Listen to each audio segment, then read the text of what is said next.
Hello everyone, this is Harpreet.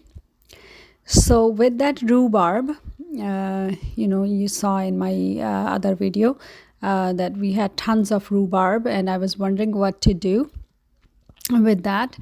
Uh, so um, so I was reading on Google that it's a good idea to peel the rhubarb before you make anything, especially the ones that are tough, because some of the stalks can be really tough and has lots of fibers. So to make it tastier, it's a good idea to peel these ones. So rhubarb has a lots of fiber in it.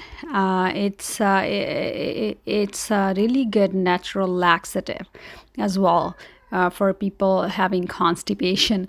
So it's so it's a natural laxative.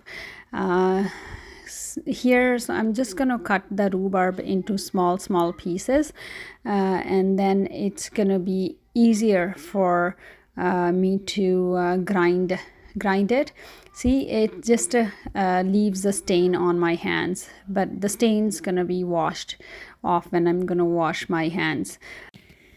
Okay, so first strawberries. So I will be using the ones that are not fully ripened yet. The ones has those white spots. They're still, some of the part is white, and the red ones I'm keeping to use on top of my pancakes.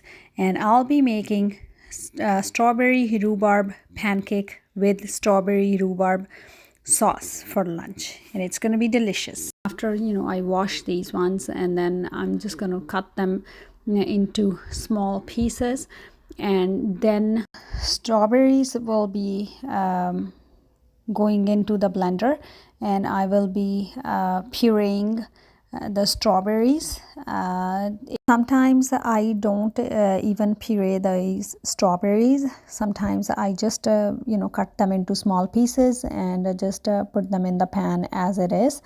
But here, just to make the process faster, so that's why. So I was just pureeing the strawberries. Sometimes I just even mash them with the fork, and it just works the same way, but it just takes a little bit longer.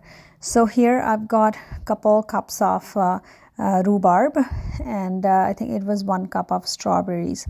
So I'll be pureeing the rhubarb as well, and it was a little bit harder to puree it because of I think it has lots of the fiber, those fibrous things, the hair like thingies in there.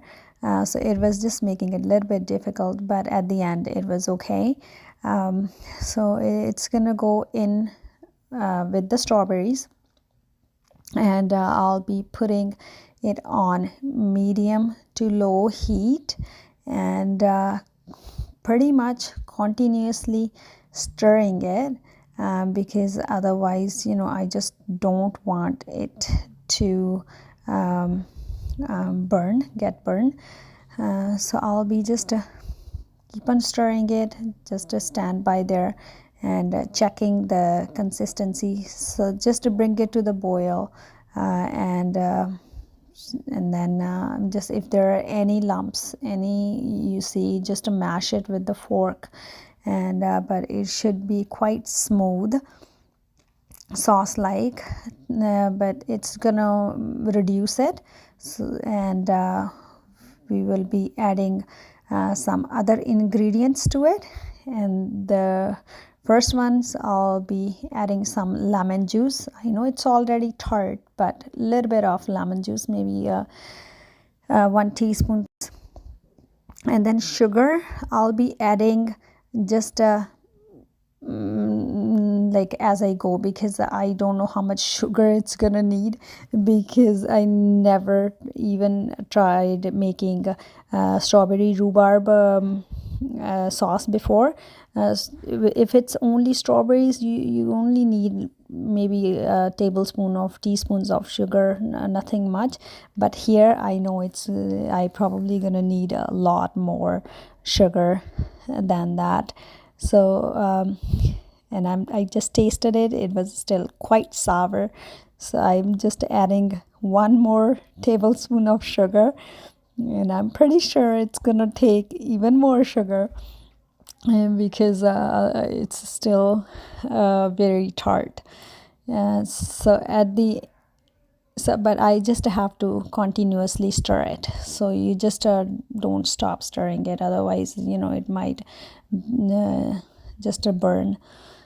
So here I tasted it again. It's still sour. So I'm adding another spoonful of sugar. And so the other thing I will be adding, just to thicken it, crushed chia seeds. So I've got ground chia seeds here. So I'll be adding that. And then I used just 1 tablespoon. That should be enough. And I'll add some more sugar if it's needed. If it's still sour, then I just have to, no other choice. You can add instead of sugar, actually you can add honey or any agave syrup. See, I added 1 more spoonful of sugar.